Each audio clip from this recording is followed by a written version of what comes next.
سنو کہانی میں آپ کو خوش آمدید۔ تو چلیے بڑھتے ہیں اپنی آج کی کہانی کی طرف۔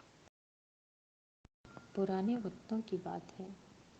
شہر کے قاضی کے پاس ایک شخص اپنا مقدمہ لے کر آیا۔ اس شخص کا لباس پھٹا پرانا تھا اور چہرے سے وہ کوئی فقیر دکھائی دے رہا تھا۔ اس نے قاضی سے کہا کہ میں مشہور تاجر ابوالحسن ہوں۔ قاضی نے اچانک اس شخص کی جانب دیکھا اور اس سے کہا، اگرچہ میں نے ابوالحسن کو قریب سے نہیں دیکھا، مگر میں یہ دعوے سے کہہ سکتا ہوں کہ تم وہ مشہور تاجر نہیں ہو جس کی عمارت کے چرچے پورے ملک میں ہیں۔ تو اس شخص نے قاضی سے کہا کہ میں جانتا تھا کہ میری بات پر کوئی یقین نہیں کرے گا، اسی لیے میں اپنا مقدمہ آپ کے پاس لے کر آیا ہوں تاکہ آپ انصاف کر سکیں۔ قاضی نے جب اس شخص کی بات سنی تو اس نے کہا، اپنا مقدمہ بیان کرو۔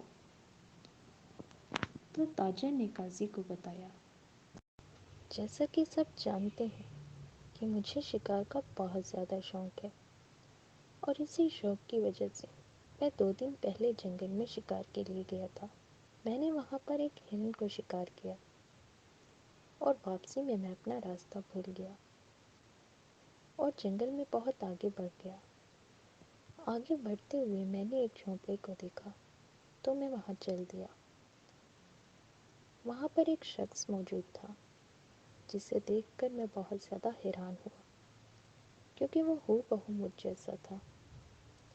اس شخص نے مجھے جھونپڑے کے اندر بلایا اور میرے کھانے پینے کا انتظام کیا۔ میں کافی دیر تک اس سے باتیں کرتا رہا اور سوچا کہ کچھ دیر آرام کرنے کے بعد واپسی کا سفر شروع کروں گا۔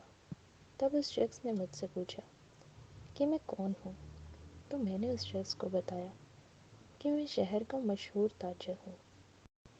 باتوں باتوں میں اس شخص نے مجھ سے اور بھی بہت کچھ پوچھا اور میں اسے بتاتا چلا گیا۔ تب اچانک اس نے مجھے پینے کے لیے ایک لال رنگ کا شربت دیا، جسے پیتے ہی میرا سر چکرانے لگا اور میں بے ہوش ہو گیا۔ اگلی صبح جب میری آنکھ کھلی تو اس جھونپڑے میں اکیلا تھا اور وہ شخص مجھے کہیں دکھائی نہیں دیا اور میرا لباس بھی پھٹا پرانا تھا۔ بہت دقتوں سے میں اپنے گھر پہنچا اور جب میں نے اپنے گھر میں جانا چاہا تو ملازمین نے مجھے وہاں پر جانے نہیں دیا اور مجھ سے کہا کہ میں کون ہوں اور یہاں کیا کر رہا ہوں۔ جب میں نے ان کو بتایا کہ میں ابوالحسن ہوں تو انہوں نے مجھ سے کہا کہ ابوالحسن تو اپنی بیٹی کے ساتھ اندر بیٹھے ہوئے ہیں، تم کون ہو بہروپی؟ اور اس شخص کے کہنے پر انہوں نے مجھے بہت مارا اور گھر سے باہر نکال دیا۔ اسی لیے میں اپنا مقدمہ آپ کے پاس لے کر آیا کہ آپ انصاف کریں۔ یہاں تک کہ میری بیٹی بھی مجھے پہچاننے سے انکار کر رہی ہے۔ تب قاضی نے فوراً حکم جاری کیا کہ ابوالحسن کے گھر میں جو شخص بھی موجود ہے اسے فوراً عدالت میں پیش کیا جائے۔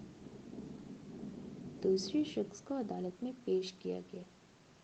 قاضی یہ دیکھ کر بہت زیادہ حیران ہوا کہ دوسرا شخص ہو بہو پہلے شخص سے مل رہا ہے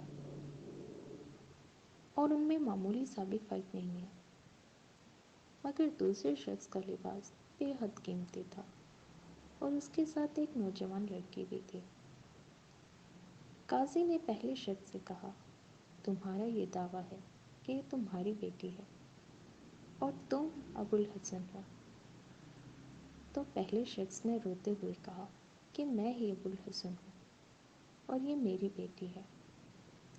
اچانک دوسرے شخص نے قاضی سے کہا، نہیں، یہ میری بیٹی ہے اور میں اصلی ابوالحسن ہوں۔ یہ شخص جھوٹ بول رہا ہے اور ایک بہروپیہ ہے اور ہم سب کو دھوکہ دے رہا ہے۔ قاضی نے لڑکی کو دیکھتے ہوئے اس سے پوچھا، کیا تم اپنے والد کو پہچان سکتی ہو کہ ان دونوں شخص میں سے تمہارا والد کون ہے؟ تو لڑکی نے بے حد قیمتی لباس والے شخص کی جانب اشارہ کرتے ہوئے کہا کہ یہی میرے والد ہیں۔ تو پہلا شخص زور زور سے چلانے اور رونے لگا اچانک لڑکی نے قاضی سے کہا کہ مجھے ایک واقعہ یاد آ رہا ہے جو میرے والد صاحب کے ساتھ پیش آیا تھا۔ میرے والد کا ایک بہت بڑا دشمن تھا اور وہ اکثر میرے والد کو تنگ کرتا رہتا تھا، اور وہ میرے والد سے کہتا تھا کہ وہ تلوار سے اس کی گردن کو کاٹ دے گا، جس کی وجہ سے میں اور میرے والد بہت زیادہ پریشان تھے۔ انہی دنوں کے دوران میری دوستی ایک پری سے ہو گئی۔ ان دنوں میں بہت زیادہ پریشان رہتی تھی، تو پری نے مجھ سے میری پریشانی کی وجہ پوچھی۔ میں نے اس کو بتایا کہ میرے والد کا ایک دشمن ہے اور ایک دن وہ میرے والد کو ختم کر دے گا۔ تو پری نے مجھے ایک گلاب کا پھول دیا۔ اس نے مجھے پھول دیتے ہوئے کہا تھا کہ میں یہ پھول اپنے والد کی گردن پر پھیر دوں۔ اس سے میرے والد کی گردن پر کسی بھی قسم کا تلوار کا اثر نہیں ہوگا۔ اور اب میری عدالت سے درخواست ہے کہ جو شخص بھی میرے والد ہونے کا دعویٰ کر رہا ہے، اس کی گردن پر تلوار سے وار کیا جائے، تاکہ ہمیں معلوم ہو سکے کہ اصل میں ابوالحسن کون ہے۔ تو قاضی نے فوراً حکم دیا کہ جلاد کو بلایا جائے اور دونوں شخص کی گردنوں پر تلوار سے وار کیا جائے۔ بے حد قیمتی لباس والے شخص نے رونا اور چلانا شروع کر دیا اور اس نے قاضی سے کہا کہ اسے معاف کر دیں۔ اصل میں وہ اصل ابوالحسن نہیں ہے، بلکہ اس نے عدالت سے جھوٹ بولا ہے۔ تو پہلا شخص یہ سن کر بہت زیادہ خوش ہوا اور اس نے اپنی بیٹی کو گلے لگا لیا۔